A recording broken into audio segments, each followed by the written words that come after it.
Glycolysis का 10 steps लिखा है। ओके 10 स्टेप्स हाँ चलो now Falak is there. Falak, tell me the first step of glycolysis. Sir निकालिए सर निकालिए Falak, tell me the first step of glycolysis. बच्चों जरा क्या होता है ग्लाइकोलाइसिस का पहला स्टेप? ग्लूकोज का 6 हाँ वेरी गुड ग्लूकोज कन्वर्ट होता है ग्लूकोज 6 फॉस्फेट फॉस्फेट। चलो repeat with me and tell me the steps of glycolysis. What is the first step? Glucose to glucose 6 phosphate. and then second glucose 6 phosphate to fructose 6 phosphate। fructose 6 phosphate and fructose 6 phosphate to fructose minus 1 BP। no it is not minus it is fructose 1,6 bisphosphate ठीक है ये chemistry में मतलब जब आप nomenclature सीखेंगे तो जब भी हम दो वर्ड को जोड़ते हैं तो हम डैश बीच में लगाते हैं so it is fructose dash 1,6 dash bisphosphate so इसको हम पढ़ते हैं फ्रुक्टोज 1,6 बिसफॉस्फेट सो कोई भी नाम अगर हम लिखेंगे तो ये नाम लिखने का तरीका होता है और ये आप लोग केमिस्ट्री में सीखेंगे जब आप नॉमेनक्लेचर पढ़ेंगे is it minus now no ये फ्रुक्टोज 1,6 बिसफॉस्फेट है जरा बता दो फ्रुक्टोज 1,6 बिसफॉस्फेट किस में कन्वर्ट होगा डिहाइड्रोक्सीएसीटोन फॉस्फेट हाँ dihydroxy acetone phosphate plus glyceraldehyde 3 phosphate तो बच्चों डाइहाइड्रोक्सी एसीटोन फॉस्फेट किस में कन्वर्ट होता है फिर ग्लिसरॉल्डिहाइड हाँ ग्लाइसरॉल्डिहाइड में ही कन्वर्ट होता है और फिर हमें 2 ग्लाइसरॉल्डिहाइड मिलेगा फॉस्फेट जरा बता दो वो 2 ग्लाइसरॉल्डिहाइड फॉस्फेट किस में कन्वर्ट होता है हाँ वेरी गुड 1,3 बिसफॉस्फोग्लाइसरेट बिसफॉस्फो कंप्लीटली है और 1,3 बिसफॉस्फोग्लाइसरेट किस में कन्वर्ट होता है 3 फॉस्फोग्लाइसरेट और 3 phosphoglycerate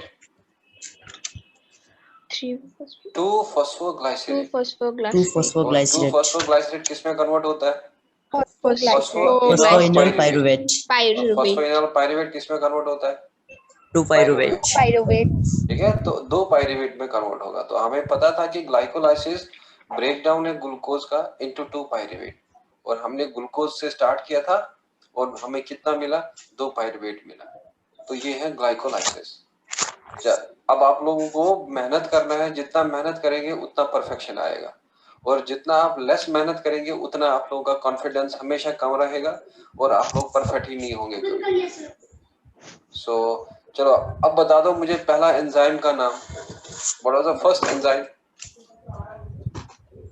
hexokinase what was the first enzyme hexokinase what was the second step second enzyme phosphohexoisomerase and third enzyme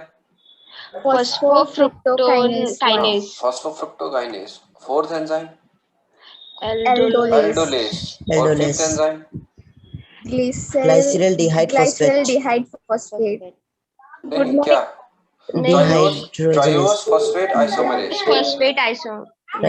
phosphate isomerase था और उसके बाद था फिर ग्लाइसरॉल्डिहाइड फॉस्फेट डिहाइड्रोजिनेज और बच्चों क्या था फिर ग्लाइसरॉल फॉस्फेट डिहाइड्रोजिनेज के बाद में फॉस्फोग्लिसरेट काइनेज नहीं फॉस्फोग्लाइसरेट काइनेज और उसके बाद Phosphoglycerate म्यूटेस और फॉस्फोग्लाइसरेट के बाद म्यूटेस नेक्स्ट एंजाइम क्या था एनोलेज और लास्ट वाला एंजाइम क्या था पाइरुवेट काइनेज तो बस सिंपल तरीके से याद रखना है कोई हाईफाई नहीं है तो यहाँ पे समझना भी जरूरी है और मेमोरी भी करना जरूरी है तो जितना आप मेमोराइज करेंगे तो उतना आप लोगों के लिए फायदा होगा और जितना आप मेमोराइज करना कहेंगे कि नहीं हम लोग मेमोराइज नहीं करेंगे तो उतना आप लोग वीक रहेंगे सो बड़ा खुद पता चला आपको जस्ट एक अब हमने समझना था और उसके बाद मेमोरी का खेल है और कुछ नहीं है तो बच्चों अब आप लोग उसी को कंटिन्यू कर लेना और वहां पे आप लोग नेक्स्ट पॉइंट लिख लेना 10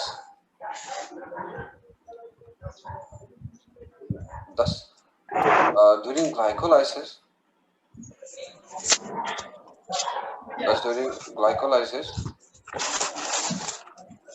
one molecule of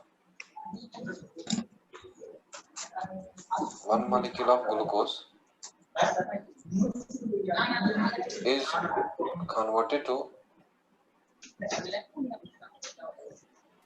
pyruvate. आप लोग माइक्रोफोन बंद रख लीजिए उधर, जिसका भी माइक्रोफोन अभी ऑन है प्लीज माइक्रोफोन बंद रख ले। Central public school Badarpur.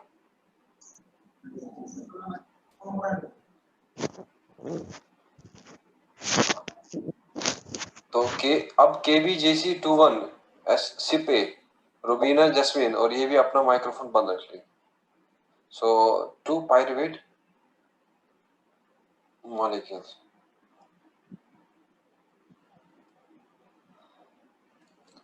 तो बच्चों अब मैं आप लोगों को ग्लाइकोलाइसिस के स्टेप्स के बारे में बता दूंगा। तो जो आप लोगों ने सीखा एक ओवरव्यू में, थोड़ा सा हमें कुछ और कहानी लिखना है उनका। तो अब आप लोग हेडिंग कर लेना उधर में steps of glycolysis.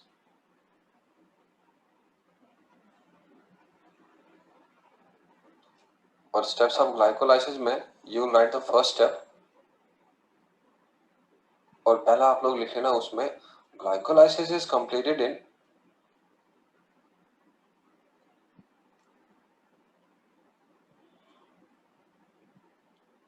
glycolysis is completed in 10 steps, in which 3 steps।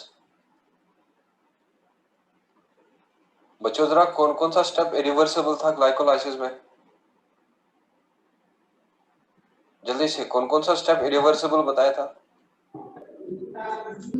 Sir glucose से स्टेप 1 और then step 3 and then step 4 5 6 7 no they were reversible और ये वाले 1 3 और 10 and they are irreversible, in which 3 steps are irreversible। और irreversible का मतलब क्या है? जो खाली एक ही डायरेक्शन में जाएगा, सबस्ट्रेट प्रोडक्ट में ही कन्वर्ट होगा और बैक रिएक्शन नहीं होगा, उसी को हम irreversible कहते हैं। in which 3 steps are irreversible and 7 steps। जरा कौन सा स्टेप बचा? 2 4 5 6 7 8 and 9। 1 2 3 4 5 6 7 8 9 है। Step 2 4 5 6 7 8 are reversible। आप लोगों ने अगर देखा होगा, मैंने पहला स्टेप में, तीसरा स्टेप में और 10 स्टेप में खाली एक ही एरो डाला था। और अगर आप लोग ये वाले स्टेप में देखेंगे, मैंने 2 एरो डाले थे ऐसे। तो ये वाला रिएक्शन रिवर्सिबल होता है और ये वाला रिएक्शन इरिवर्सिबल होता है। सो 10 स्टेप में होता है ग्लाइकोलाइसिस और 3 स्टेप रिवर्सिबल होते हैं और 7 स्टेप रिवर्सिबल होते हैं। तो बच्चों अब हम लोग इसमें स्टेप फर्स्ट की बात करें, और स्टेप फर्स्ट जो है वो लिखेंगे आप फॉर्मेशन ऑफ ग्लूकोज 6 फॉस्फेट।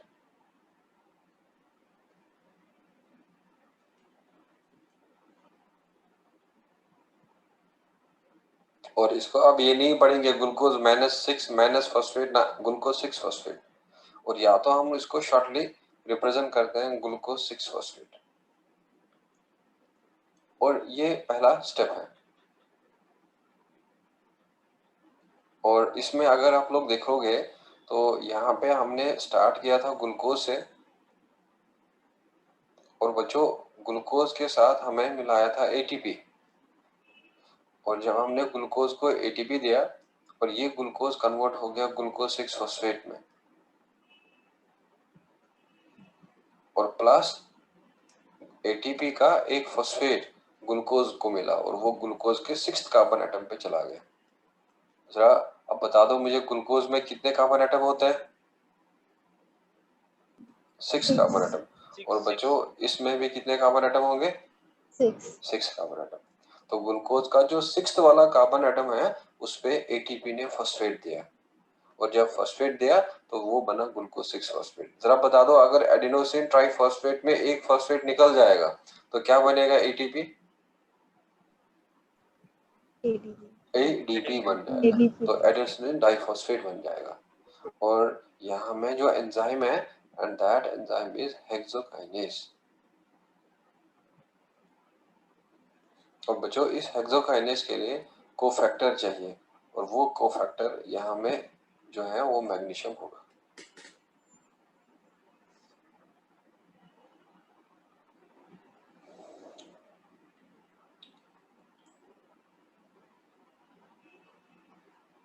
तो आप लोग लिखना चाहते हैं कोफैक्टर के बारे में, you can write there, but जो आपके जूलॉजी टीचर हैं वो आपको बायोमोलिक्यूल में सिखाएंगे कोफैक्टर। तो फिलहाल मैं एक रफ आइडिया दूंगा आपको कोफैक्टर का। So cofactor is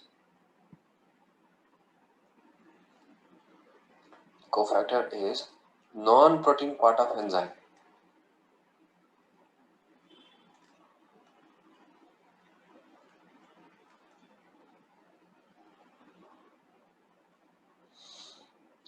Cofactor is non-protein part of enzyme that provides, that makes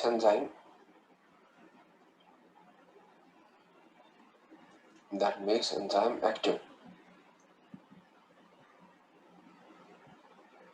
अगर कोफैक्टर नहीं होगा तो यहाँ में कभी भी एंजाइम एक्टिव नहीं हो पाएगा। तो फॉर एग्जांपल लिख लेना, magnesium is cofactor of hexokinase. तो अगर हमें हेक्सोकाइनेज जो है वहां पे होगा तो हेक्सोकाइनेज जो है वो याद रख लेना, उसका कोफैक्टर मैग्नीशियम आयन होगा। Is this clear?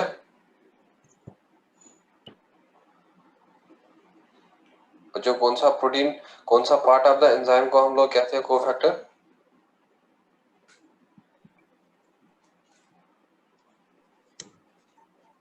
Which part of the enzyme is called as cofactor? Protein part या non protein part? Non protein part. Non protein part. अब बता दो, क्या ये मैग्नीशियम मेटल आयन है या ये प्रोटीन है? ये मेटल आयन है, तो मतलब ये कोई प्रोटीन नहीं है, और ये कोई एंजाइम का कोई प्रोटीन पार्ट नहीं है, ये एक नॉन प्रोटीन पार्ट है। तो ये हेक्सोकाइनेज कभी भी काम नहीं कर सकता मैग्नीशियम के बगैर। और अब आप याद रख लेना, यहाँ में एक एटीपी का यूज होता है पहले स्टेप में, और वो मिलता है glucose 6 phosphate. Are you done with this? Yes, sir. अब आप लोग नेक्स्ट वाला जो है, you can write there step second.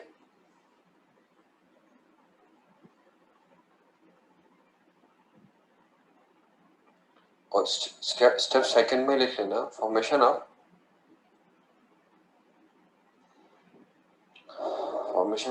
fructose 6 phosphate, or you will not call this as fructose minus 6 minus phosphate, you will simply call it as fructose 6 phosphate।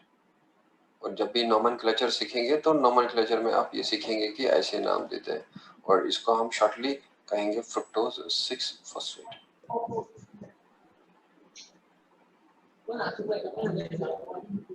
तो बच्चों अब यहाँ में ऊपर में हमें मिला था ग्लूकोज 6 फॉस्फेट, और ग्लूकोज 6 फॉस्फेट पे अब यहाँ पे एक एंजाइम आएगा, और उस एंजाइम का नाम क्या बताया था मैंने आप लोगों को?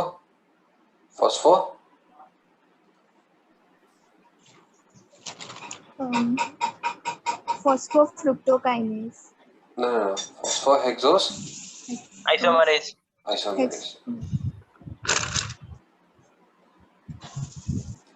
आप लोग डरने के बगैर पार्टिसिपेट करते रहो और ये याद भी हो जाएगा।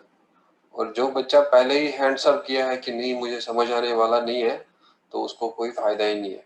तो इसलिए बिल्कुल आप लोग कंसंट्रेशन मेंटेन करो, कहो कि नहीं हमने समझ लिया है, सर ने बड़ा अच्छे से समझा दिया लास्ट, अब हमें फोकस करना है याद रखने पे। बिकॉज दो चीजें आप लोगों के लिए काउंट करेंगे, एक समझना और फिर याद रखना। समझ लिया आप लोगों ने। और अब आपको फोकस करना है कि एंजाइम का नाम याद रखने पे, सबस्ट्रेट का नाम याद रखने पे, प्रोडक्ट का नाम याद रखने पे, और तभी जाके आप लोगों को फिर परफेक्शन आएगा। तो यहाँ में भी लिख लेना आप कि कोफैक्टर जो है मैग्नीशियम होगा। और इसको हम लोग इन जनरल जो रिएक्टेंट वाला साइड होता है, तो इस रिएक्टेंट को हम लोग कहते हैं यहाँ में सबस्ट्रेट। और बच्चों इसको हम लोग प्रोडक्ट ही कहते हैं, ये वाला। तो दैट मीन्स अगर आप लोगों से पूछा जाए फॉस्फोहेक्सो आइसोमेरेज का सबस्ट्रेट कौन सा है, तो क्या कहेंगे? Glucose 6 phosphate. अगर पूछा जाए फॉस्फोहेक्सो आइसोमेरेज का प्रोडक्ट कॉन सा है, तो क्या कहेंगे? Fructose 6 phosphate. तो यहाँ पे आप लोग यहाँ पे लिख सकते हैं आप फॉस्फोहेक्सो isomerase, phosphorhexo isomerase converts one isomer to other isomer। और आप लोगों को केमिस्ट्री में सीखा होगा द टू कंपाउंड्स जिनका मॉलिक्यूलर फॉर्मूला सेम होता है बट स्ट्रक्चर डिफरेंट होता है, उनको आइसोमर कहते हैं। तो बच्चों यहाँ में ग्लूकोज किसका आइसोमर है? फ्रक्टोज का, और इसीलिए नाम यहाँ पे दिया आइसोमेरेज एंजाइम। दैट मींस ये इस आइसोमर को इस आइसोमर में कन्वर्ट करते हैं। And this you have to remember for step second. And अब हम लोग तीसरा स्टेप देखेंगे, और तीसरा स्टेप जो है you can write there formation of fructose 1,6-bisphosphate। I will again repeat here, you will not call it as a minus, you will call it simply as fructose 1,6-bisphosphate।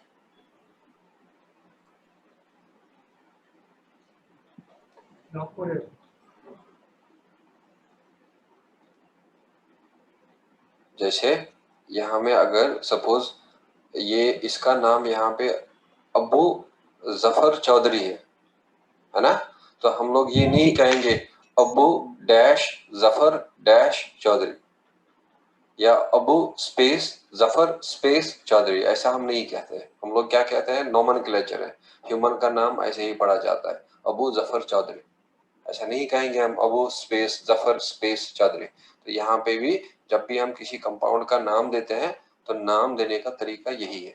तो नाम लेकिन पढ़ना होता है सीधे फ्रुक्टोज 1,6-bisphosphate। तो अब देख लो बच्चों, यहाँ में ऊपर वाला जो है फ्रुक्टोज 6-phosphate, वो अब यहाँ पे बनेगा सबस्ट्रेट, और यहाँ पे दूसरा एटीपी यूज होगा। और इसमें अगर आप लोगों को एंजाइम याद होगा, कहा था मैंने आप लोगों को एंजाइम का नाम क्या? फॉस्फोफ्रुक्टोकाइनेज। बड़ा अच्छे से नाम सीखना है और डरना नहीं है कि अरे ये क्या नाम है फॉस्फोर, लेकिन प्रोनाउंसिएट अच्छा करना है, सीखना है आप धीरे धीरे, और जल्दबाजी कोई भी नहीं है। फॉस्फोफ्रुक्टोकाइनेज और फॉस्फोफ्रुक्टोकाइनेज फर्स्ट जो है इसको कन्वर्ट करेगा, इस एटीपी से फॉस्फेट लेगा, वो देगा फ्रुक्टोज पे। अब फ्रुक्टोज पे 2 फॉस्फेट आएंगे, तो फ्रुक्टोज जब 2 फॉस्फेट होगा वो बन जाएगा फ्रुक्टोज 1,6-bisphosphate।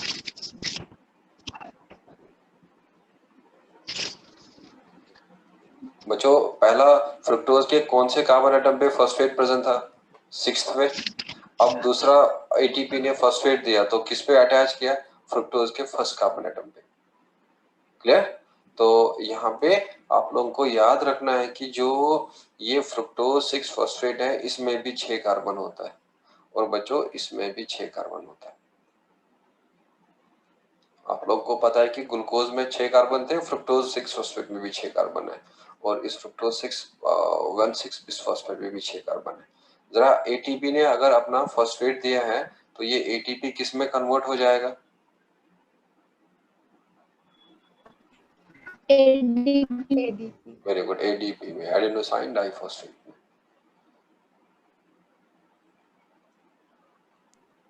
सर वो जो एंजाइम के नीचे सर कोई आई दिया हुआ है सर, उसका ये मीनिंग वन क्या है, वन है, रोमन वन है।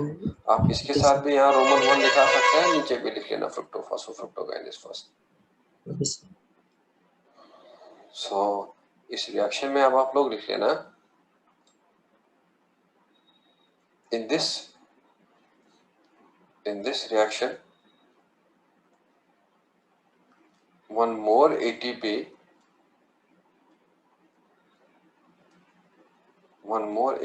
is utilized. One more ATP is utilized like in step first.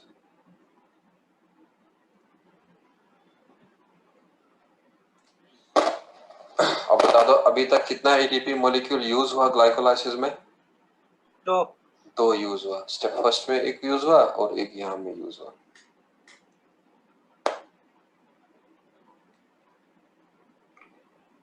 Sir वो यूटिलाइज के बाद क्या लिखा हुआ है?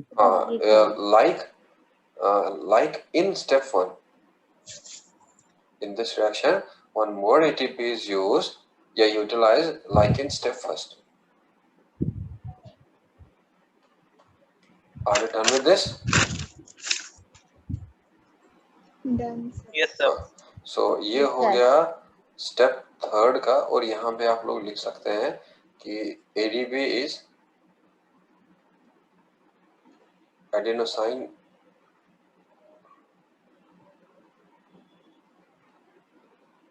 diphosphate.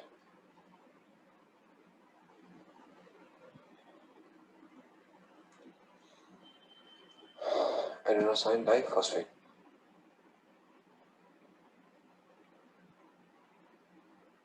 और जो फॉस्फोफ्रुक्टोकाइनेज फर्स्ट है, फॉस्फोफ्रुक्टोकाइनेज फर्स्ट, और इसके ब्रैकेट में आप लोग लिख लेना PFK1, इसे शॉर्टली कहते हैं। PFK1 also needs magnesium +2 as cofactor.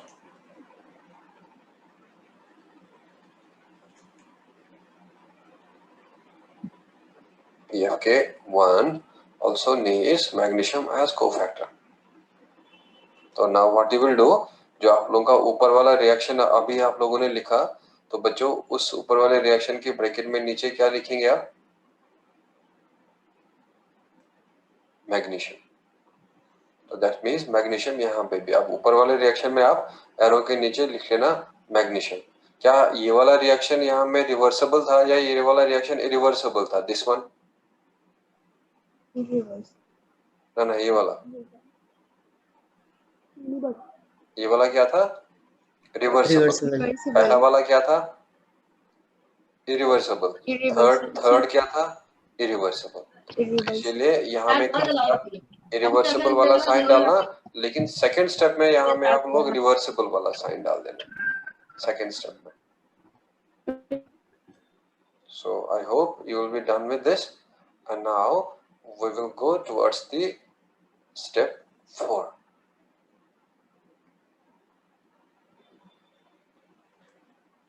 और स्टेप 4 में आप लोग लिख लेना ब्रेकडाउन ऑफ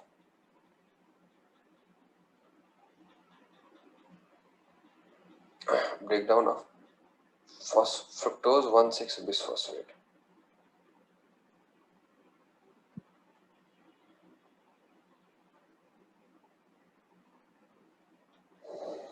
और बच्चों इसको हम लोग शॉर्टली रिप्रेजेंट करते हैं फ्रुक्टोज 1,6-bisphosphate।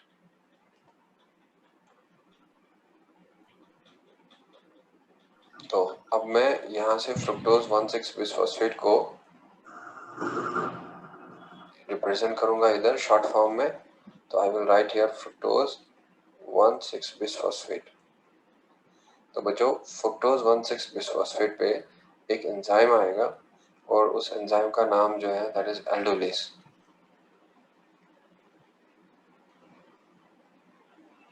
और वो एल्डोलेस इसको ब्रेक करता है एक सबसे पहले ग्लाइसरॉल। और क्या ये रिएक्शन रिवर्सिबल है या ये रिएक्शन इरिवर्सिबल है? रिवर्सिबल है सर। रिवर्सिबल। तो यहाँ में आप लोग लिख लेना ग्लाइसरॉल्डिहाइड 3-फॉस्फेट और plus you can write here dihydroxyacetone phosphate। हाँ, डिहाइड्रो नहीं पढ़ना है, डाइहाइड्रो पढ़ना है, ठीक है। तो बिकॉज ये डाई है, डी आई है,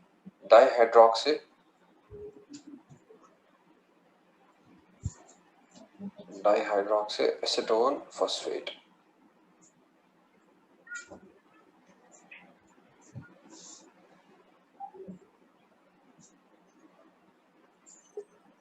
डाइहाइड्रोक्सीएसीटोन फॉस्फेट।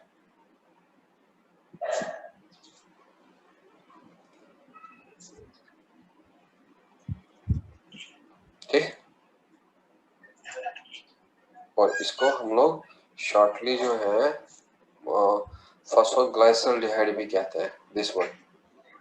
और बच्चों याद रख लेना, जरा बताओ इसके शॉर्ट फॉर्म जो है फॉस्फोग्लाइसरॉल्डिहाइड। और इसमें याद रख लेना 3 ही कार्बन है और इसमें हम लोग शॉर्टली इसे कहते हैं DHAP, डाइहाइड्रोक्सीएसीटोन फॉस्फेट। और इसमें भी 3 ही कार्बन है। जरा फ्रुक्टोज 1,6 बिसफॉस्फेट में कितने कार्बन थे? फॉस्फो 6 कार्बन थे। और अब अगर आप लोगों को मैंने कहा एल्डोलेस ने इसको ब्रेक किया और 3 में और 3 में, क्या कोई बच्चा बता सकता है कि एल्डोलेस ने फ्रुक्टोज के कौन कौन से कार्बन एटम पे कट किया होगा? अगर मैं आप लोगों को कहूं कि ये यहाँ में फ्रुक्टोज के यहाँ में कार्बन एटम्स थे, ये कार्बन एटम है फ्रुक्टोज के 1 2 3 4 5 6 7। तो अब बच्चों ये वाला कार्बन एटम जो है ये फर्स्ट है, सेकंड है, थर्ड है, फोर्थ है, फिफ्थ है, सिक्स्थ है, सेवंथ है। नॉलेज का कोई जरूरत नहीं है, खाली दिमाग का जरूरत है। अब बताओ एल्डोलेस ने किस किस कार्बन एटम के बीच में कट किया होगा?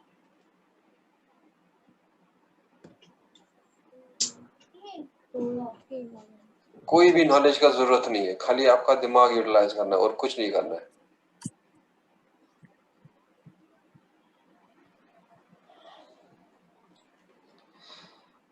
अरे 6 स्टूडेंट का लाइन है, मुझे एक स्टूडेंट के साइड उन लाइन को तोड़ना है, एक साइड 3 रखना है, दूसरे साइड 3 रखना है। तो किस किस स्टूडेंट के बीच में मैं बॉन्ड को ब्रेक करूंगा? 4 एंड अच्छा 7 नहीं होता है यहाँ, 7 गलती से मैंने लिखा, 7 नहीं होगा, 6 ही होगा। 7 don't write 7 carbon atom, it will be 6 carbon atom, 1 2 3 4 5 6 1 2। अब बता दो किस किस के बीच में अब कट लगेगा? 4 के बीच में। तो दैट मींस एल्डोलेस यहाँ आएगा, एल्डोलेस यहाँ आएगा और 3 और 4 के बीच में। अब बच्चों इधर साइड कितने कार्बन जाएंगे? 3। और इस साइड कितने जाएंगे? 3। तो क्योंकि फ्रुक्टोज 1,6-फॉस्फेट में 6 कार्बन एटम्स थे, तो ये एल्डोलेस का एक्शन होता है और ये इसको ब्रेक करता है। सो यहाँ पे आप लोग लिख सकते हैं कि aldolase breaks fructose 1,6-bisphosphate into phosphoglyceraldehyde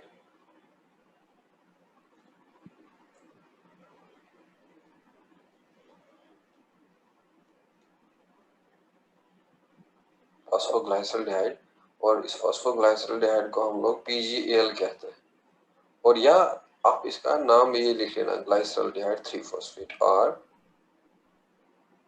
ग्लाइसरॉल्डिहाइड 3-फॉस्फेट।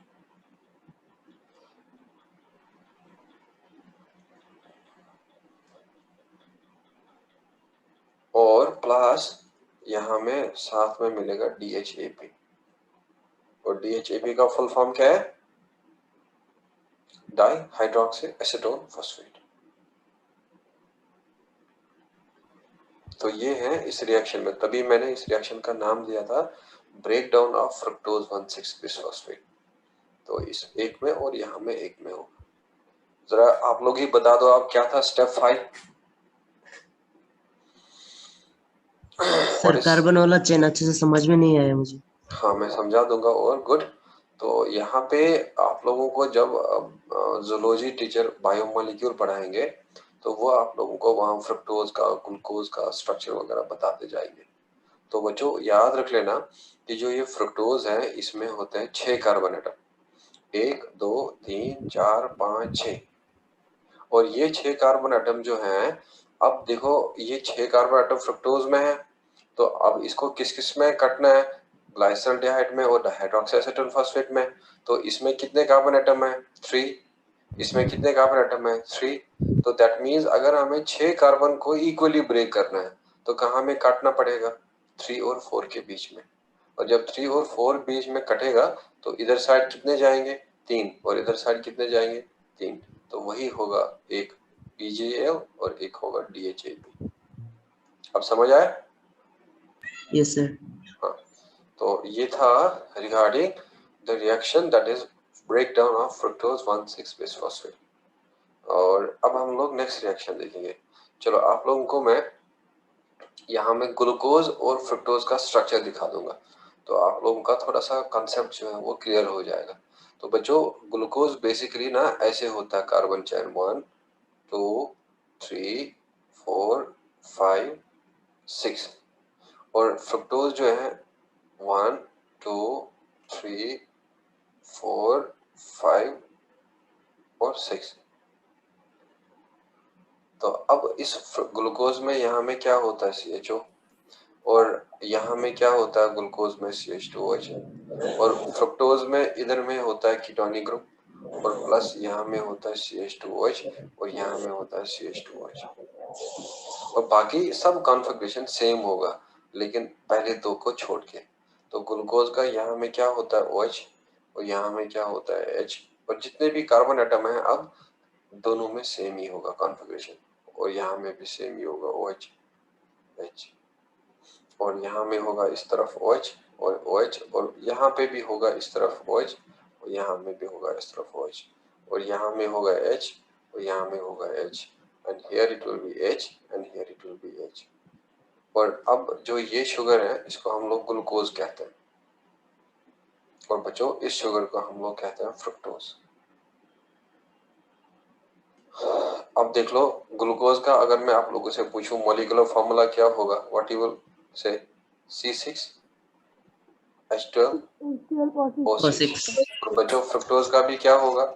C6H12O6, because fructose glucose का आइसोमर है। स्ट्रक्चर डिफरेंट है बट मॉलिक्यूलर फॉर्मूला क्या होगा? सेम होगा। तो ये है रिगार्डिंग दिस ग्लूकोज और फ्रक्टोज का डिफरेंस क्या है। तो अब जरा बता दो मुझे, अगर फ्रक्टोज को कटना पड़ेगा एल्डोलिस ने, तो एल्डोलिस ने अब कहाँ कहाँ काटा होगा? इधर में, इधर है ना। और जब एल्डोलिस काटेगा ऊपर कितना जाएगा? 3। नीचे कितना जाएगा? 3। बिकॉज ये वाला क्या था? फर्स्ट। ये वाला क्या था? सेकंड। ये वाला क्या है? थर्ड, 4, 5, 6। और इसी तरीके से 1 2 3 4 5 6। जब ग्लूकोज बना था कौन से कार्बन एटम पे फॉस्फेट अटैच हुआ था? 6th पे। तो अब यहाँ में फॉस्फेट आएगा और वो अटैच हो जाएगा, तो कहाँ जाएगा? ग्लूकोज 6 फॉस्फेट, और फिर वो ग्लूकोज 6 फॉस्फेट बनेगा, फ्रक्टोज 6 फॉस्फेट। तो फिलहाल ये आप लोग सीख लेंगे, लेकिन ये आप लोग जूलॉजी में सीखेंगे जब आपको जूलॉजी टीचर बायोमोलिक्यूल्स पढ़ाएंगे। तो अब बच्चों हम लोगों का नेक्स्ट वाला जो यहाँ पे देखना है, स्टेप 5 है ना। Is it step 5 now? Yes, sir. Yes, sir. हाँ step 5 है, तो step 5 में अब आप लोग लिख लेना फॉर्मेशन ऑफ या आइसोमराइजेशन आप लिख सकते हैं, isomerization of phosphoglyceraldehyde, sorry, isomerization of DHAP, dihydroxyacetone phosphate, to PGAL.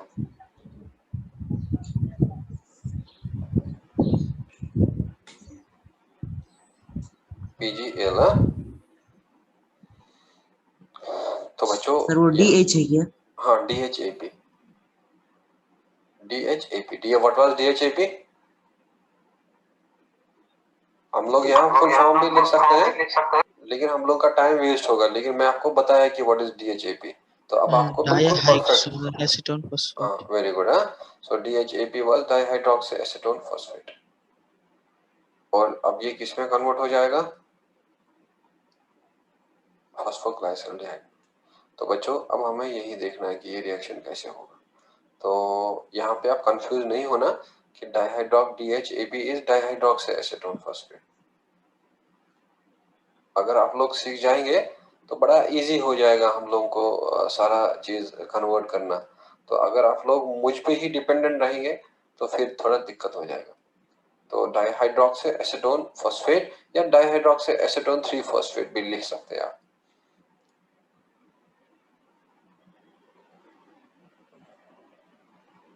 तो बच्चों ये डाइहाइड्रोक्सीएसीटोन फॉस्फेट अब इसमें कन्वर्ट होगा और ये रिएक्शन भी जो है ये रिवर्सिबल होगा. और ये जो पीछे वाला रिएक्शन है what was that also reversible, और ये वाला रिएक्शन भी क्या होगा? रिवर्सिबल होगा. तो अब ये किस में कन्वर्ट हो जाएगा? Glyceraldehyde 3 phosphate.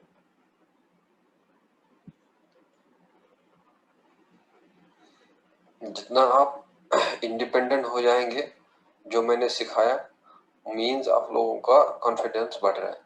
और अगर आप मुझ पे ही डिपेंडेंट रहेंगे, हमेशा वेट करेंगे सर बोलेंगे PGL का फुल फॉर्म, तो दैट मींस आप लोग सीख नहीं रहे. आप हमेशा वेट करेंगे, अब सर ही बोलेंगे DHAP का फुल फॉर्म, तो दैट मींस आप लोग सीख ही नहीं रहे. आप लोग अपने आप को फोर्स कर रहे हैं कि नहीं हमें सर के ऊपर ही डिपेंडेंट रहना है, जब ये बताएंगे तभी हम लोग सुने, हम लोग खुद से नहीं सीखेंगे. तो लेकिन खुद से सीखना जरूरी है, तो आप लोगों को सारे वर्ड्स याद रखने पड़ेंगे. तो यहाँ में एंजाइम होगा triose phosphate,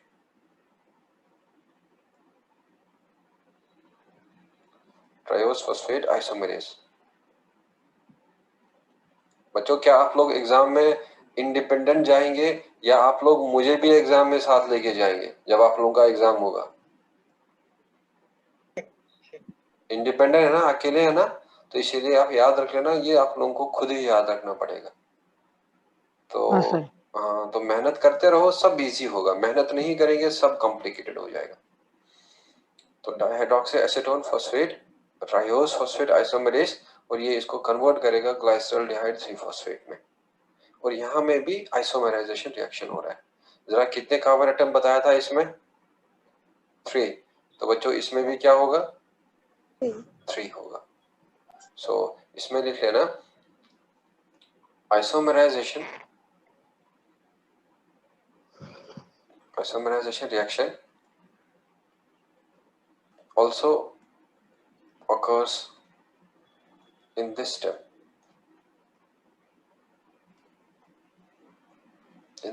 As one isomer is converted to other isomer. अब बता दो मुझे ग्लाइकोलाइसिस में 2 आइसोमराइजेशन रिएक्शन का नाम कहाँ पे होता है वो 2 स्टेप? सर क्या सर? ग्लाइकोलाइसिस में 2 आइसोमराइजेशन रिएक्शन का मुझे बता दो कहाँ पे होता है? स्टेप 2 और step 5. Very good. Step 2 and step 5. Step 2 में क्या हुआ था? ग्लूकोज 6 फॉस्फेट किसमें? Fructose 6 phosphate. और स्टेप 5 में क्या होता है? डाइहाइड्रोक्सीएसीटोन फॉस्फेट ग्लाइसरल्डिहाइड में. अब देख लो बच्चों, जब ये ग्लाइकोलाइसिस हुआ था तो एक डाइहाइड्रोक्सी एक ग्लाइसरॉल्डिहाइड फॉस्फेट हमें डायरेक्टली मिला था, और यहाँ में डाइहाइड्रोक्सी एसीटोन फॉस्फेट भी अब किसमें कन्वर्ट हो गया, ग्लाइसरॉल्डिहाइड फॉस्फेट में। तो हम लोग कह सकते हैं कि इस रिएक्शन के बाद हमें ग्लाइसरॉल्डिहाइड के कितने ग्लाइसरॉल्डिहाइड 3 फॉस्फेट कितने मॉलिक्यूल्स मिलेंगे, 2 मॉलिक्यूल्स मिलेंगे। मैं रिपीट करूंगा, यहाँ में आप लोग चार्ट देख लेना। ये फ्रुक्टोज 1,6 बिसफॉस्फेट ब्रेक हुआ था ग्लाइसरॉल्डिहाइड 3 फॉस्फेट में और प्लस डाइहाइड्रोक्सी एसीटोन फॉस्फेट में, और अब ये वाला डाइहाइड्रोक्सी एसीटोन फॉस्फेट जो है ये अब इस रिएक्शन में कन्वर्ट हो गया ग्लाइसरॉल्डिहाइड 3 फॉस्फेट में। अब बच्चों बता दो मुझे ऑलरेडी कितना ग्लाइसरॉल्डिहाइड फॉस्फेट मिला था, इधर एक है ना, तो अब बता दो इस रिएक्शन में क्या मिला, दूसरा। अब हम लोग क्या कह सकते हैं कि ग्लाइकोलाइसिस में अब कितने ग्लाइसरॉल्डिहाइड फॉस्फेट मिले हमें, 2 फॉस्फेट मिले। तो आप लोग लिख लेना इसमें 10 after this step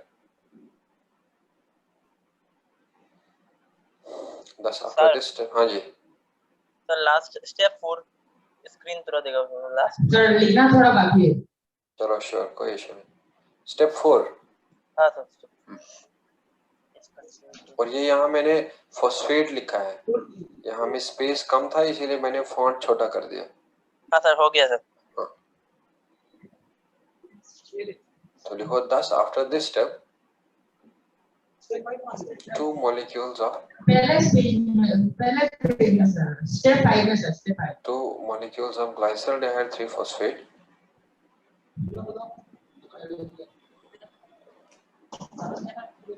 glyceraldehyde 3 phosphate are produced from 1 glucose.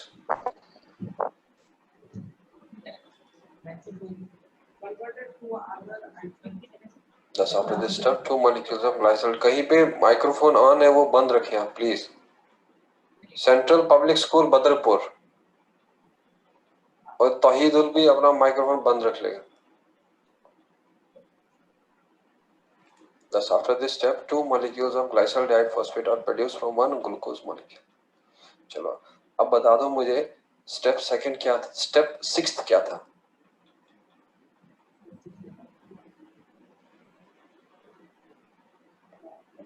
जो 6 स्टेप क्या था, formation of bisphosphoglycerate. Very good 1,3 हाँ, फॉर्मेशन ऑफ 1,3 बिसफॉस्फोग्लाइसरेट।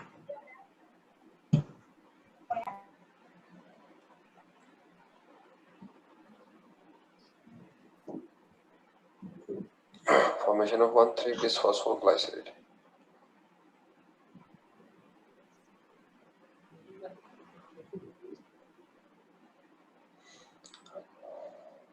अब देखो बच्चों इस रिएक्शन में क्या होगा, हम लोगों के पास जो है आएगा एक इंटरमीडिएट। जरा बता दो मुझे ऊपर में इंटरमीडिएट क्या मिला था हमें, glyceraldehyde 3 phosphate। Very good, glyceraldehyde 3 phosphate.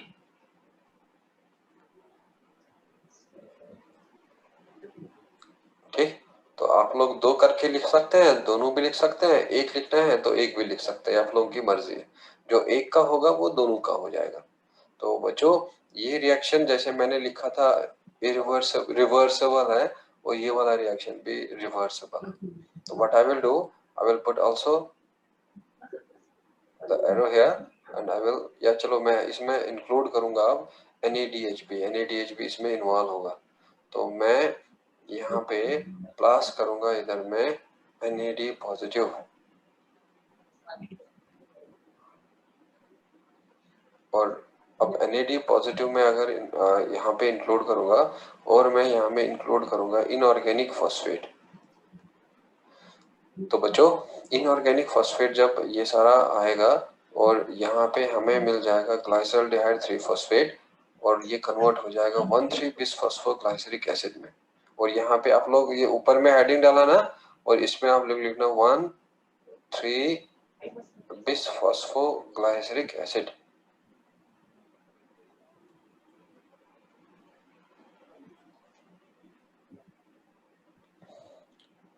बिसफॉस्फोग्लाइसरिक acid.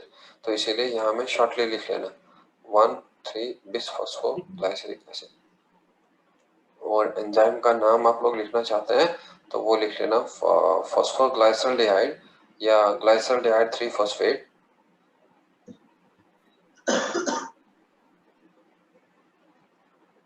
Glyceraldehyde 3-फॉस्फेट डिहाइड्रोजनेस।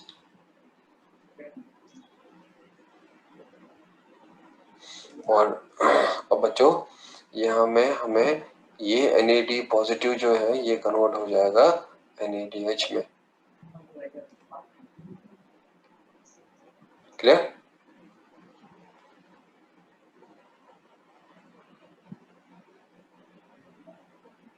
अब बता दो इस ग्लाइसरल्डिहाइड 3-फॉस्फेट में कितने कार्बन एटम है?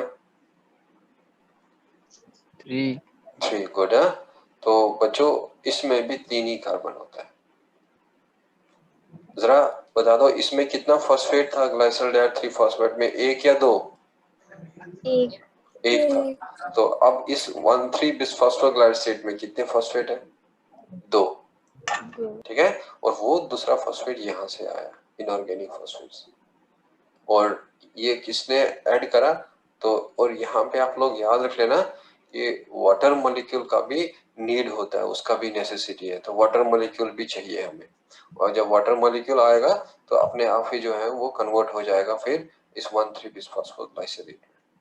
तो 1,3-बिसफॉस्फोग्लाइसरेट को हम लोग 1,3-बिसफॉस्फोग्लाइसरिक एसिड भी कहते हैं और 1,3-बिसफॉस्फोग्लाइसरेट को हम लोग कहते हैं या 1,3-बिसफॉस्फोग्लाइसरल्डिहाइड या कहेंगे ग्लाइसरिक एसिड। क्लियर? तो अब बता दो मुझे क्या यहाँ में एक ही मॉलिक्यूल मिला था या दो मॉलिक्यूल मिले थे 1,3-बिसफॉस्फोग्लाइसरिक एसिड? 2, क्योंकि ये कितने मॉलिक्यूल्स हैं बच्चों? एक है इधर, लेकिन मिला कितना था बेसिकली? 2 मिला, है ना?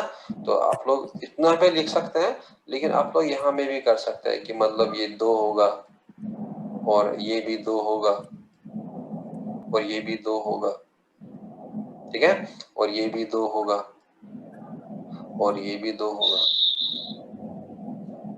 और प्लस इस रिएक्शन में हमें वाटर मॉलिक्यूल भी चाहिए। और अगर एक के लिए एक वाटर मॉलिक्यूल, 2 के लिए 2 वाटर मॉलिक्यूल चाहिए। अब कहेंगे आप लोग सर ये पीआई क्या होता है? तो वो मैं पीआई का मतलब आप लोगों को समझा रहा हूं। तो यहाँ पे लिख लेना आप पीआई इज इनऑर्गेनिक फॉस्फेट। अब मुझे याद नहीं है कि मैंने बताया आप लोगों को या नहीं बताया है। अगर बताया होगा तो लिखने का जरूरत नहीं है।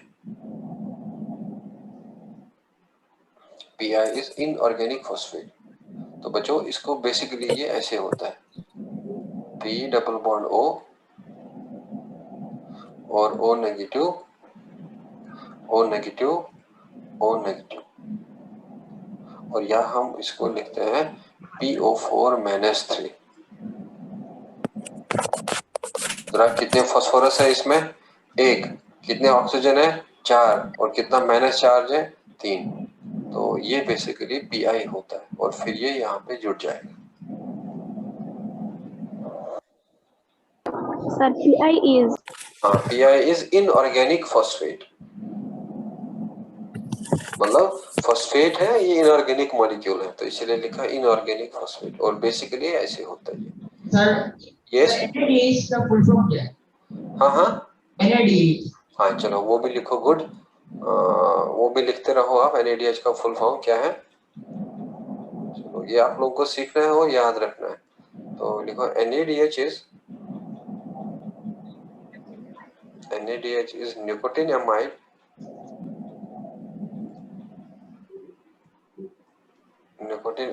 Adenine dinucleotide.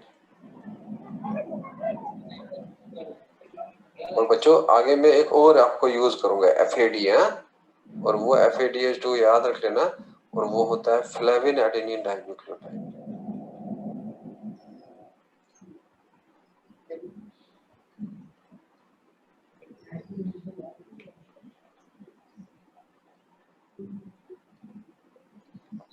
तो NADH is nicotine amide adenine dinucleotide और FADH is flavin adenine dinucleotide.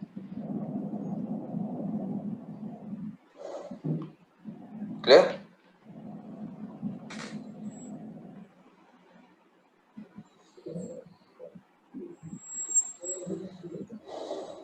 अब आप लोग याद रख लेना, during this reaction 2 NADH molecules are produced from the 2 glyceraldehyde 3-phosphate. तो देखो इसमें in this reaction या during this sir reaction NAD plus क्या होता है? NAD प्लस होता है निकोटिन अमाइड डाइन्यूक्लियोटाइड, हाँ, लेकिन वो अपना इलेक्ट्रॉन लॉस करता है और उसके स्ट्रक्चर में कैसा चार्ज आएगा? प्लस चार्ज आएगा, नाम वही रहेगा लेकिन इलेक्ट्रॉन लॉस किया होगा। और NAD पॉजिटिव भी होता है निकोटिन अमाइड एडेनिन डाइन्यूक्लियोटाइड। सो देखो ड्यूरिंग दिस रिएक्शन,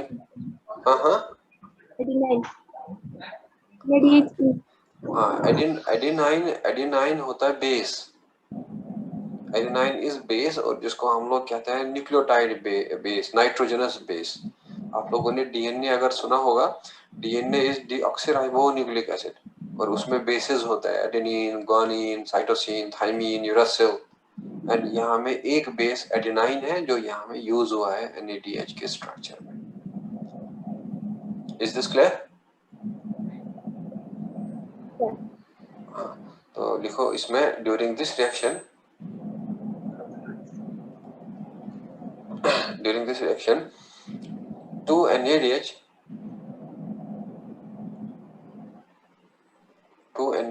are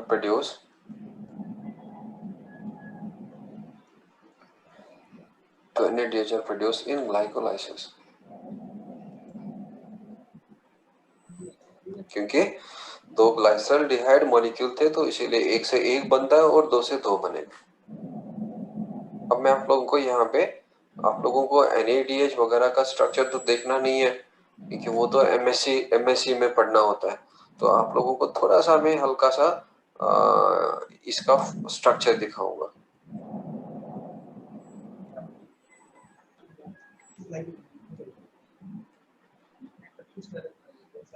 अब देख लो बच्चों, इधर ये स्ट्रक्चर जो है यहाँ में हमें ये वाला है NAD पॉजिटिव और ये वाला है NADH। अब देखो इधर में ये NADH में यहाँ में एक ही हाइड्रोजन है, और देखो NADH में यहाँ में दूसरा हाइड्रोजन जुड़ जाता है, बिकॉज 2 इलेक्ट्रॉन आते हैं और उस वजह से एक और हाइड्रोजन आ जाता है। तो ये पूरा का पूरा एडेनिन का न्यूक्लियोटाइड है ये वाला, और ये एडेनिन बेस है, ये राइबोज शुगर है और ये फॉस्फेट है, और प्लस यहाँ में एक और एडेनिन का न्यूक्लियोटाइड है, इसीलिए कहते हैं एडेनिन डाइन्यूक्लियोटाइड। और फिलहाल इसका जरूरत नहीं है आप लोगों को, और न ही आप लोगों को ये करना है, तो आप लोग फिलहाल ये याद रख लेना, NADH is nicotinamide dinucleotide. Are you done with this? Yes, sir. हाँ, अब बताओ मुझे अभी तक ग्लाइकोलाइसिस में कितने ATP यूज हुए? 280. हाँ, 2 ATP यूज हुए। बच्चों अभी तक ग्लाइकोलाइसिस में कितने NADH प्रोड्यूस हुए? 2 NADH प्रोड्यूस हुए, और वो है इस रिएक्शन में। तो अब आप लोग नेक्स्ट लिख लेना स्टेप 6। सर आपकी बात सुनाई नहीं दे रही है। बात सुनाई नहीं दे रही है? क्या सबको प्रॉब्लम हो रहा है या इसी को प्रॉब्लम हो रहा है? आवाज आ रहा है मेरा या नहीं? हाँ रहा है सर। आ रहे सर। आप ऐसा कर दो कि आप थोड़ा सा एकदम से एग्जिट कर दो, लॉग आउट कर दो, और फिर दोबारा आ जाओ। जब भी कोई ऐसा प्रॉब्लम हो, या तो अपना लोकेशन चेंज करना चाहिए जहां पे भी बैठे हो आप लोग, और या तो एकदम से लॉग आउट करना चाहिए और फिर लॉग इन होना चाहिए। बता दो आवाज सही है अभी? Is my voice clear? हाँ सर। हाँ sir this is step 7. Okay, this is step 7 हाँ, चलो good. Write the step 7. and it will be the formation of formation of 3-phosphoglycerate.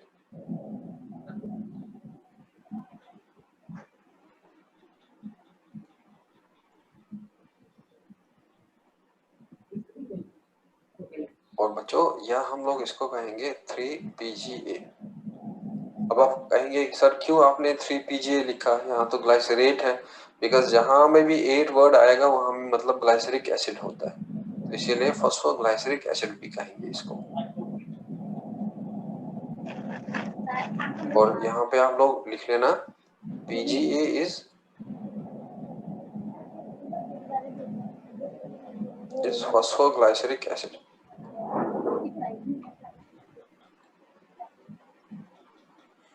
Phosphoglyceric acid है।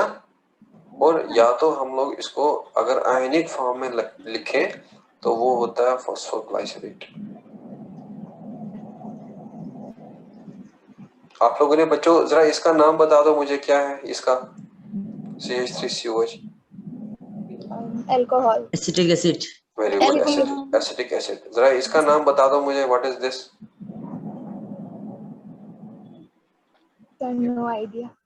हाँ, तो जब भी हम लोग आयनिक फॉर्म में किसी एसिड को लिखते हैं हम लास्ट में एक एसिड डालते हैं, और जब भी हम किसी एसिड को न्यूट्रल फॉर्म में एक एसिड और आयनिक फॉर्म में अगर लिखें तो 8 लगाते हैं लास्ट में, एसिडेट। तो यही जैसे भी एसिड होगा आयनिक फॉर्म में लगेगा 8 और अगर न्यूट्रल फॉर्म में लिखेंगे तो लगेगा एक एसिड। जरा बच्चों अगर हम लोग इस फॉस्फोग्लाइसरिक एसिड को न्यूट्रल फॉर्म में पढ़ेंगे तो क्या नाम देंगे? Phosphoglyceric acid. और अगर हम इसको आयनिक फॉर्म में पढ़ें तो क्या होगा?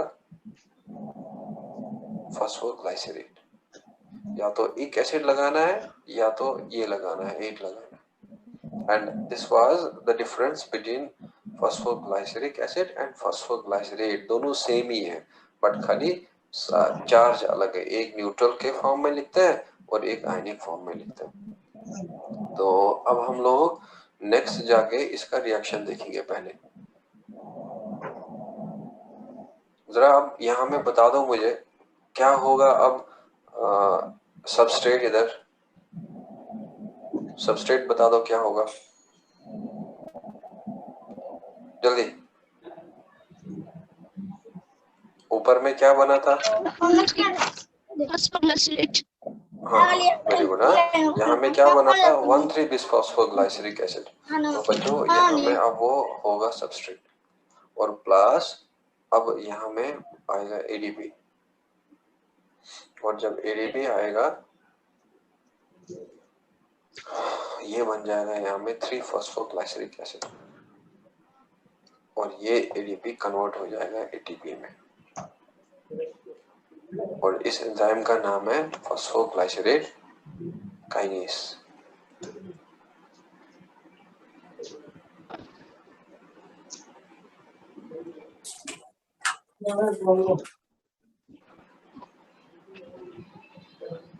अब बताओ इसमें कितने कार्बन एटम होंगे? 3, और इसमें भी कितने हैं? 3। तो बच्चों अब इसमें भी यहाँ में मैग्नीशियम का रिक्वायरमेंट होता है, तो मैग्नीशियम के बगैर ये रिएक्शन पॉसिबल नहीं होगा, कोफैक्टर है। अब यहाँ में बता दो बच्चों ये टोटल कितने मॉलिक्यूल्स होंगे? 2। ये भी कितने मॉलिक्यूल्स होंगे? 2। ये भी कितने मॉलिक्यूल्स होंगे? 2। और ये भी कितने मॉलिक्यूल बनेंगे? 2। सर उन लोगों को बोल दीजिए अपना माइक ऑफ करे। हाँ सर उन लोगों को बोल दीजिए कि अपना माइक ऑफ करे सर। हाँ, जो भी मैं मतलब बार बार क्यों मुझे रिपीट करना पड़ता है। तो यहाँ में सेंट्रल पब्लिक स्कूल बदरपुर में प्लीज माइक्रोफोन बंद रखें, और जब जरूरत होगा तो आप लोग बोल सकते हैं, लेकिन क्वेश्चन पूछना है उसके बाद एकदम से माइक्रोफोन बंद करना है।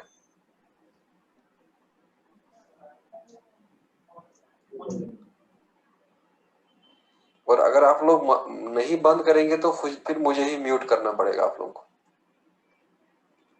तो अब देखो यहाँ में सारे 2-2 मॉलिक्यूल बनेंगे, बिकॉज यहाँ से 2 मॉलिक्यूल्स हमारे पास आए थे, तो ये 2 मॉलिक्यूल्स यहाँ पे बनेंगे। सो इसका मतलब इस रिएक्शन में यहाँ हमें 2 एटीपी मॉलिक्यूल प्रोड्यूस हुए। In this reaction 2 ATP molecules.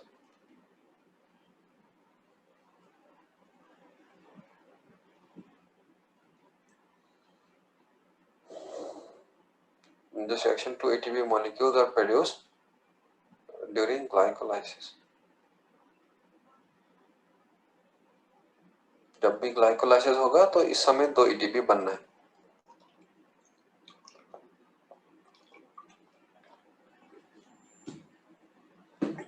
और ये ग्लाइसरेट काइनेज जो है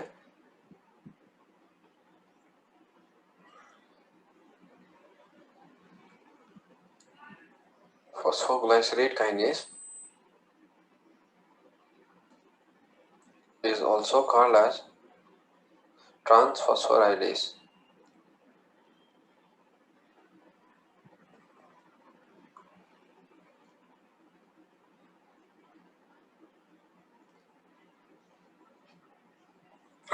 Phosphoglycerate kinase is also called as transphosphorylase.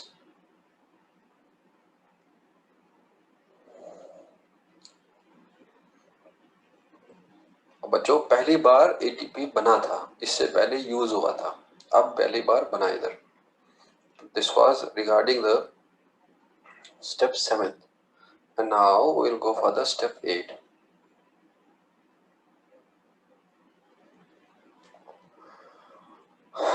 Step 8 is formation of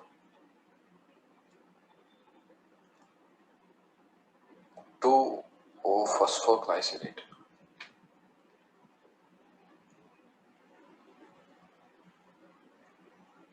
और बच्चों इसको हम लोग 2PGA से शॉर्टली डिनोट करते हैं।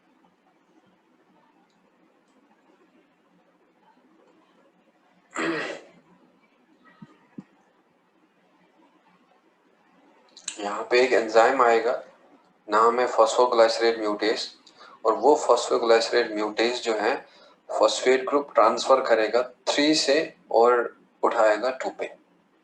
तो इसमें आप लोग लिख लेना फॉस्फोग्लाइसरेट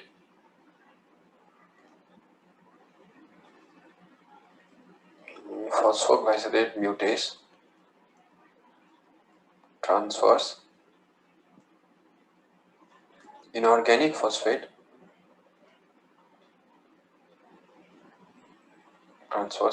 from 3 या from position 3 या from carbon atom 3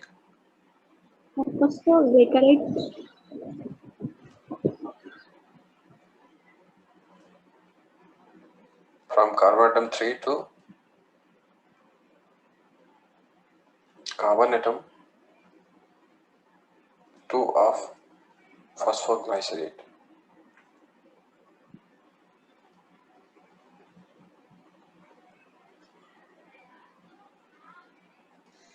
बच्चों म्यूटेशन होता है चेंज, और एंजाइम का नाम दिया है म्यूटेस। और अब अगर आप ऊपर देखेंगे इधर में, और यहाँ पे आपको लग रहा है कि 3-फॉस्फोग्लाइसरेट मीन्स थर्ड पे यहाँ में फॉस्फेट ग्रुप है, तो अब थर्ड पे से उठाया जाएगा, डाल दिया जाएगा सेकंड पे। जरा बता दो प्रोडक्ट का नाम क्या होगा फिर? अगर 3 से उठाया जाएगा, फॉस्फेट डाला जाएगा सेकंड कार्बन एटम पे, क्या होगा प्रोडक्ट का नाम?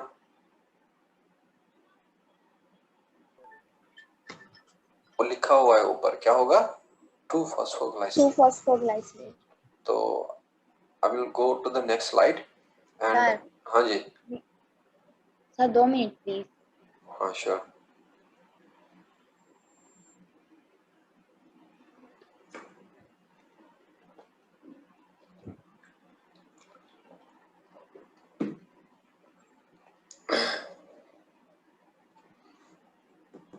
अभी भी अगर कोई बच्चा नहीं पढ़ रहा है घर पे, अभी भी मौका है, अभी भी मतलब आप लोग प्रॉब्लम ज्यादा फेस नहीं करेंगे।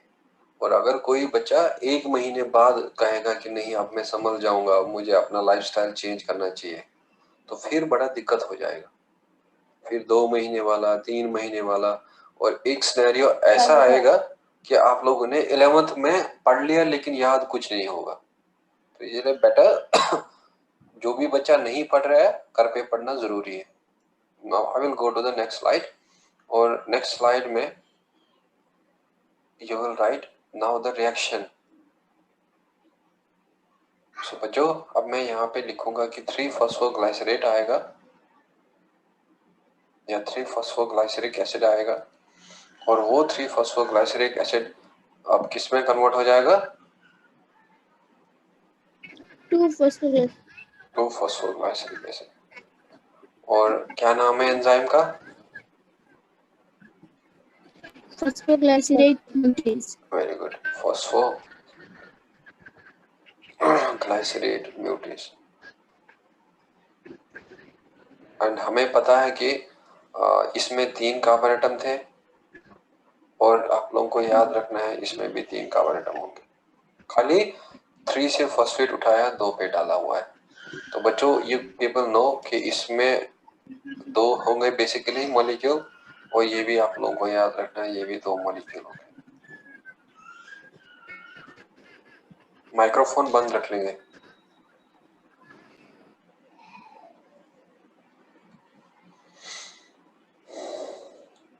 तो कहीं पे आप लोग लिख के रख लेना 2x, अगर कोई कंफ्यूज हो रहा है ये मतलब क्या है, तो कहा कि ये 2 मॉलिक्यूल्स।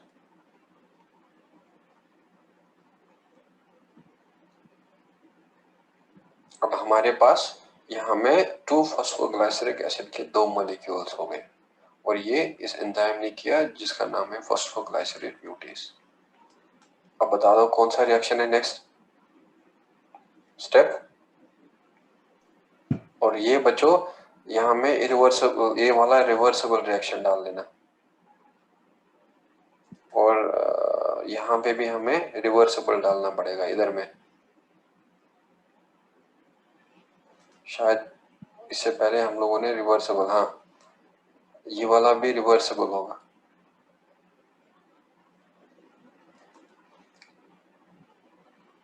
स्टेप 5 भी रिवर्सिबल। बच्चों स्टेप 2 भी रिवर्सिबल कर देना। Are you done with this? Step 6 reversible, step 7 reversible. बच्चों स्टेप 8 भी जो है रिवर्सिबल होगा। और अब हम लोग जाएंगे स्टेप 9 पे, और वो लिख लेना है फॉर्मेशन ऑफ फॉस्फोइनॉल पायरुवेट।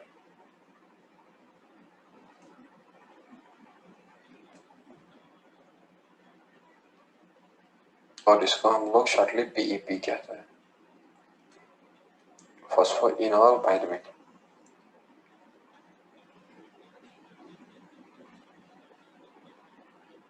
अब यहाँ में जो सबस्ट्रेट होगा वो होगा 2-फॉस्फोग्लाइसरिक एसिड। बच्चों 2-फॉस्फोग्लाइसरिक एसिड पे यहाँ पे एंजाइम आएगा, और उस एंजाइम का नाम है इनोलेस, और वो इनोलेस यहाँ डबल बॉन्ड इंट्रोड्यूस करेगा और वाटर मॉलिक्यूल को निकाल के। और इस इनोलेस के लिए हमें कोफैक्टर चाहिए, या तो मैंगनीज होता है बच्चों, या तो यूज होता है मैग्नीशियम। 2 कोफैक्टर ये यूज कर सकता है, वन इज मैंगनीज या सेकंड इज व्हाट, या मैग्नीशियम, और इसको कन्वर्ट करेगा फॉस्फोइनॉल पायरुवेट में। और यहाँ पे आप लोग लिख लेना PEP. You can write the full name, you can write the short name. What is PEP? Phosphoenol pyruvate. और बच्चों यहाँ से 2 वाटर मॉलिक्यूल निकल जाएगा।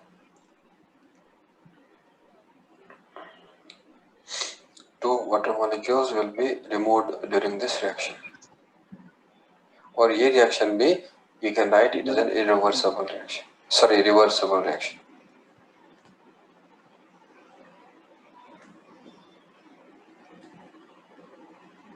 ये वाला भी रिवर्सिबल रिएक्शन है।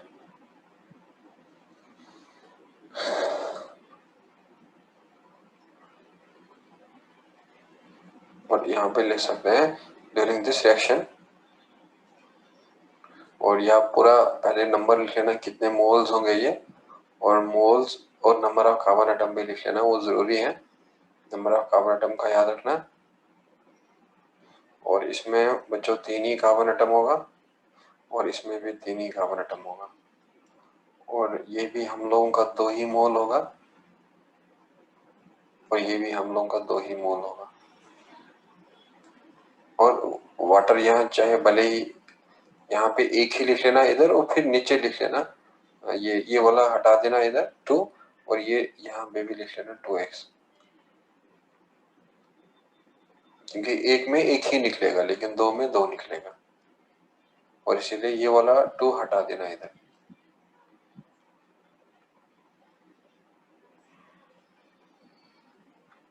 Are you done with this?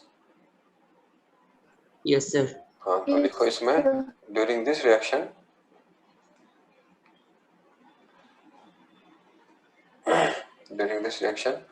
double bond is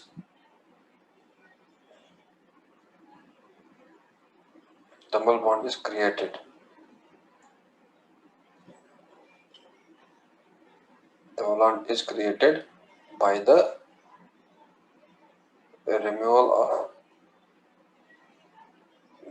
removal of water.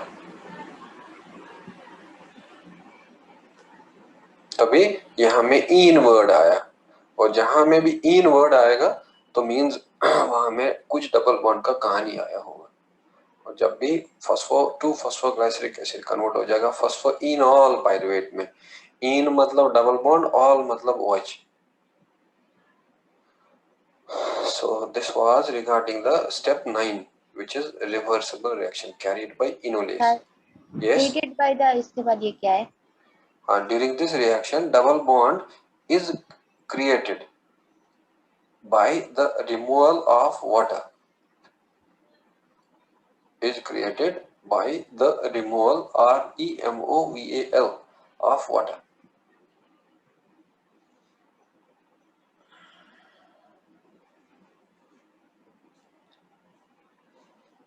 Are you done with this? Done, sir. Yes, sir. हाँ, तो अब हमें लास्ट वाला स्टेप देखना है। जरा बच्चों क्या होगा स्टेप 10?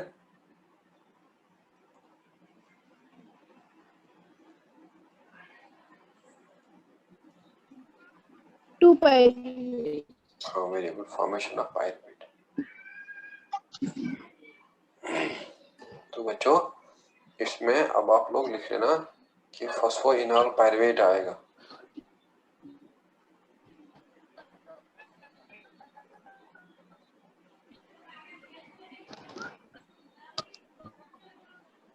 और ये रिएक्शन रिवर्सिबल होगा, और बच्चों यहाँ में पाइरुवेट बनेगा, और यहाँ में याद रख लेना आप ATP यूज होगा, ADP यूज होगा, एडिनोसाइन डाइफॉस्फेट, हाँ, और फिर बन जाएगा ATP।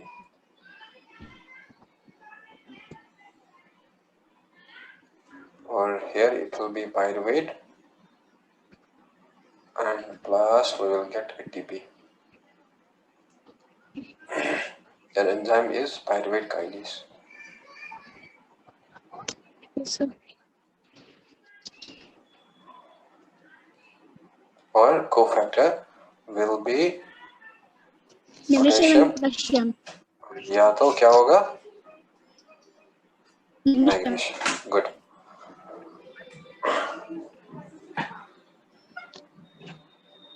Pyruvate, phosphoenol pyruvate, ADP आएगा, ATP बनेगा।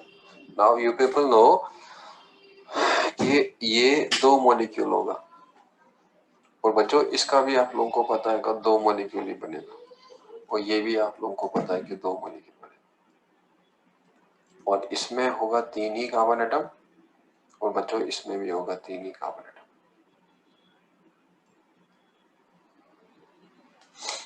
और इसमें लिख लेना in this reaction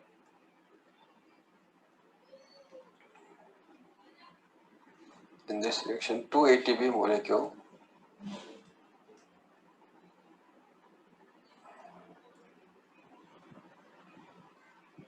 2 ATP molecule are produced during glycolysis.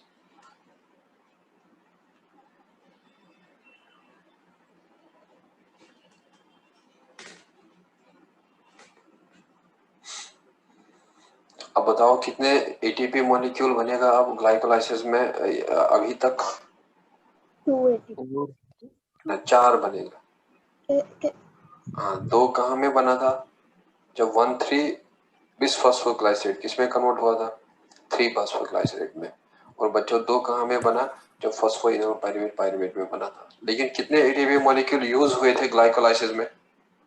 2 use हुए, 4 बने। और कितने NADH बने ग्लाइकोलाइसिस में? 2 NADH बना। 2 NADH बना, 4 ATP बना, 2 ATP यूज हो गया। और ये रिएक्शन भी irreversible reaction है। Step first, third and last. Are you done with this?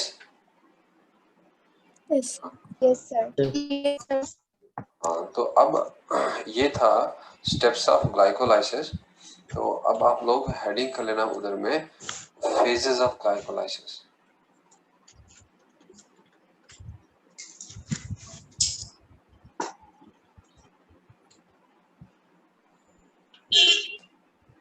Phases of glycolysis. So लिखो glycolysis, the steps of glycolysis.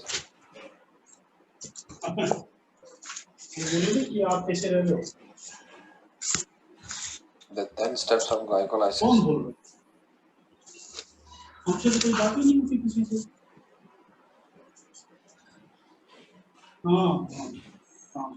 Abu Zafar, आप अपना माइक्रोफोन बंद रख लो।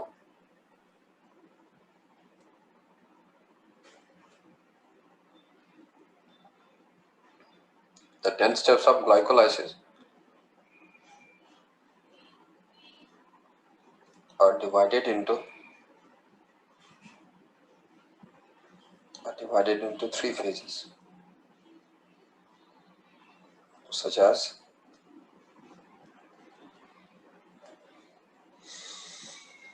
आप लोगों को जो DPP मिला था वो सॉल्व किया या नहीं?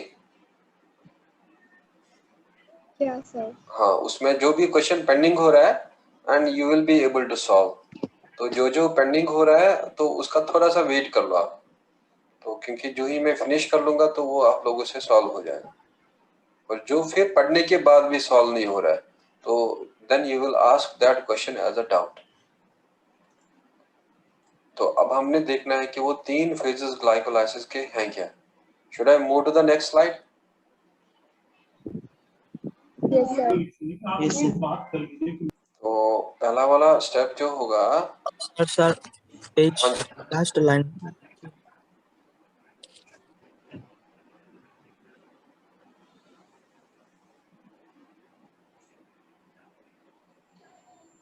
फिनिश। तो यहाँ पे आप लोग फेज 1 लिख लेना।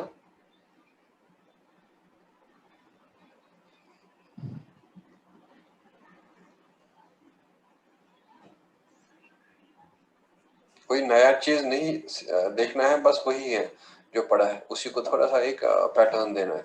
फेज 1 में आप लोग लिख लेना energy utilization phase.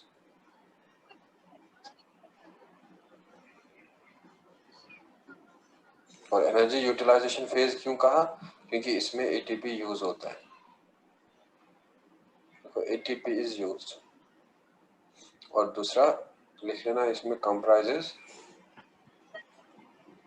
Step 1, 2 and 3 of glycolysis.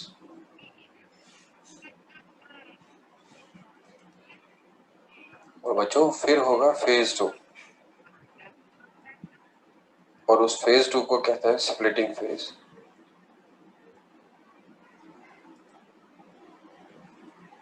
और स्प्लिटिंग फेज में लिख लेना ब्रेकडाउन ऑफ फ्रुक्टोज 1,6-बिसफॉस्फेट ऑकर्स। और इसमें स्टेप जरा बता दो खुद ही, कौन सा स्टेप आएगा?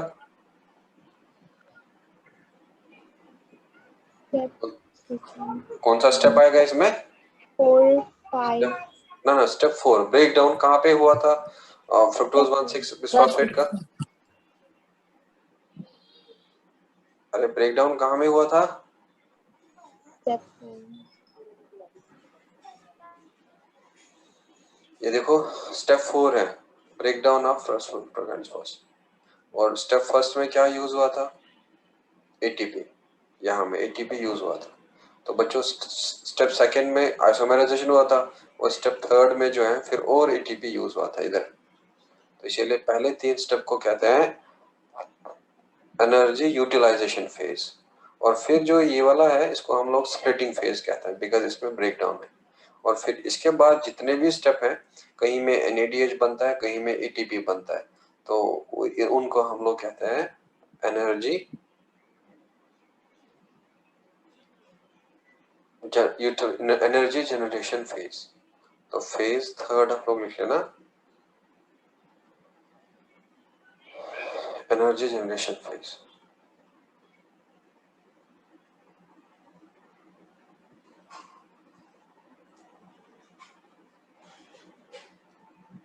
और एनर्जी जनरेशन फेज में you can write there ATP is produced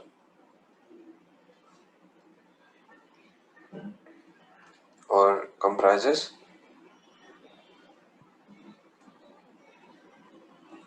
step 5 to 10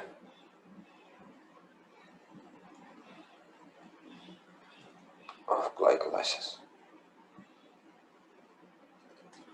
कोई नया चीज नहीं था, वही है जो आप लोगों ने सीखा था समझा था उसी को थोड़ा सा एक और पैटर्न दे दिया।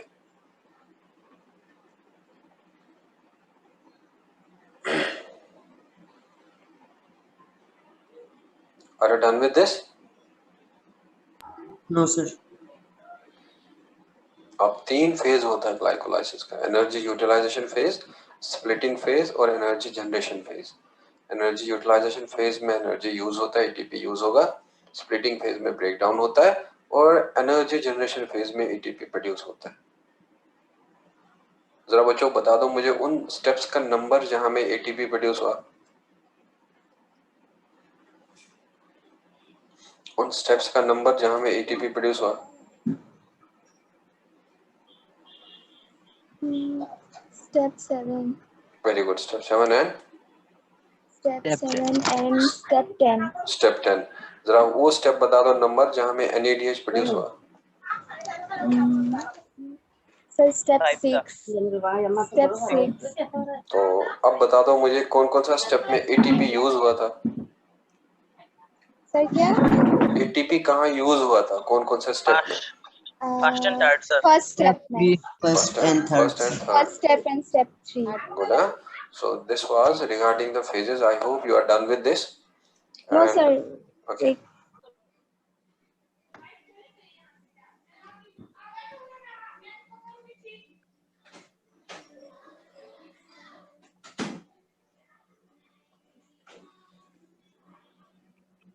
Yes sir, done.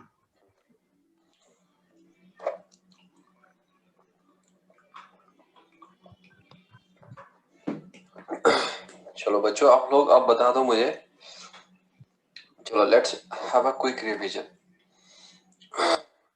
आप लोग बिना शर्माए कि कोई कहेगा हम लोग क्यों चिल्ला रहे हैं, पार्टिसिपेट करना है, पार्टिसिपेशन में कोई शर्माना नहीं है।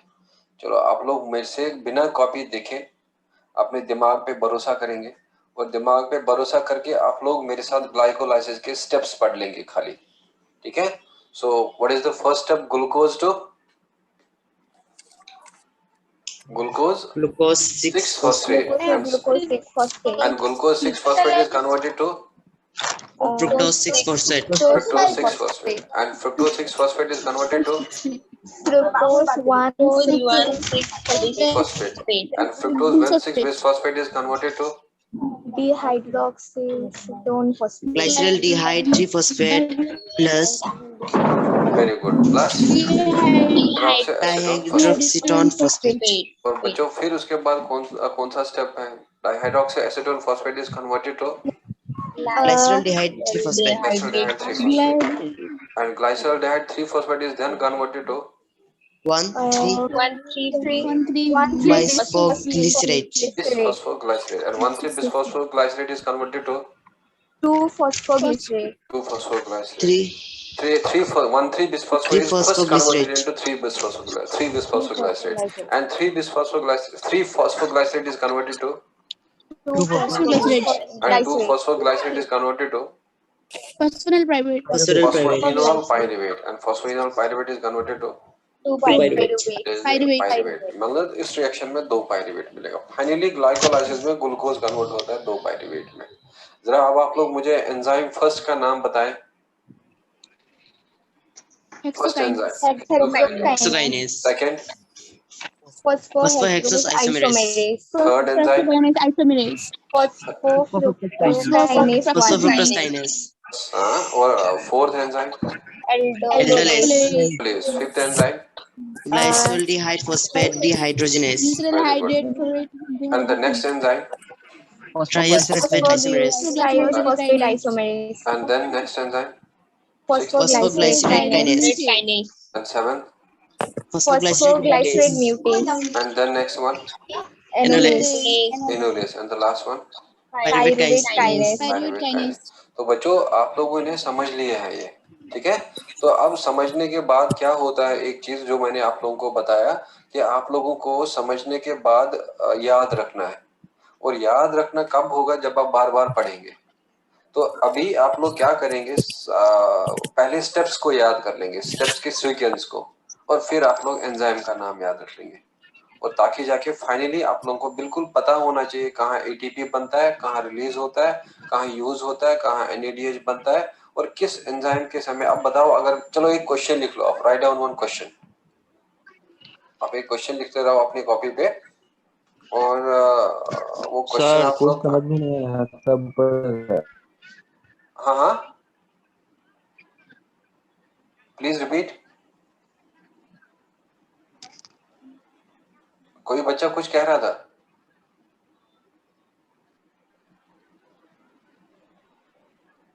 अरे कोई बच्चा कुछ कह रहा था, प्लीज रिपीट. बोला कि सर कुछ समझ में नहीं आया. कौन, किसको समझ नहीं आया? जो आज पढ़ाया सर, सब कुछ भी समझ में नहीं आया. तो आपने पहला लेक्चर अटेंड किया था? क्या सर? आपने इससे पहला वाला लेक्चर अटेंड किया था? नहीं सर, नेटवर्क प्रॉब्लम था. तो फिर कैसे समझ आएगा? जब आप एक लेक्चर अटेंड ही नहीं करेंगे तो दूसरा वाला तो हो ही नहीं सकता समझ आएगा. तो वो मैंने आपको तभी कहा था कि ये लेक्चर अटेंड करना है, क्योंकि एक लेक्चर का दूसरे लेक्चर से कनेक्शन होगा. और अगर आप वो अटेंड नहीं करेंगे देन आपका मतलब आपको ये फर्ज बनता था आपका कि आप वीडियो लेक्चर को रिसीव कर लो और उसको पढ़ लो और सेकेंड लेक्चर ये कर लो अटेंड. तो इसीलिए बेटर है, अगर आपको अभी दिक्कत हुआ, समझ नहीं आया, नो डाउट मुझे पता है कि नहीं आया होगा अगर आपने पहला लेक्चर अटेंड नहीं करा है. तो अब आप लोग ऐसा कर लेना, वीडियो लेक्चर जो हमारा रिकॉर्डेड होता है वो उसको आप कहाँ से बोल रहे हैं, बदरपुर से या पत्थरकंडी से? अगर आप बदरपुर से बोल रहे हैं तो वहां पे असद सर हैं, तो उनसे आप वीडियो लेक्चर ले लेना. और अगर पत्थरकंडी से हैं तो वहाँ फिरदौस मैम है, उनसे वीडियो लेक्चर लेना. और अगर वहां पे फिर डाउट रहता है तो डाउट क्लास रहता है, तो डाउट में आप आ जाना. क्या आप कल आए थे डाउट क्लास में, जो आपका डाउट क्लास था? डाउट क्लास में आए थे आप? अगर आपका डाउट रहा था, समझ नहीं आया था, क्या डाउट क्लास में आए थे आप?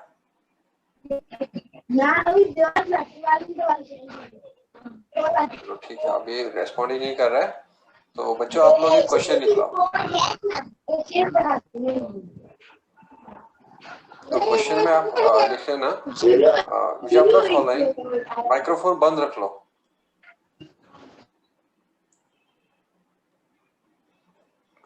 Which of the following mineral is important for glycolysis? बच्चों पहला वाला you can write there calcium, and second one you can write magnesium, and third one you can write iron, and you can write copper. Sir following बच गया कौन सा answer होगा इसका? Sir magnesium magnesium very good. Magnesium इसका answer होगा, जो बड़ा इंपॉर्टेंट मिनरल होता है, इसके बगैर ग्लाइकोलाइसिस कभी भी पॉसिबल नहीं है। बाकी किसी को दिक्कत तो नहीं हुआ समझने में? No sir. बाकी को समझ आ रहा है ना? हाँ सर।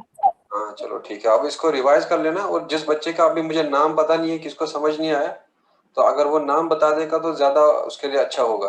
क्या नाम है बच्चे आपका जिसको समझ नहीं आया है? रजाउल सर। रजाउल ना?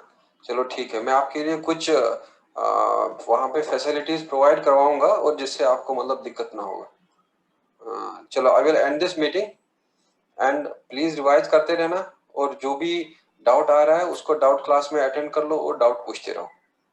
Should I and the meeting? Yes sir. चलो ठीक है। Thank you sir. Thank you sir. Thank you sir.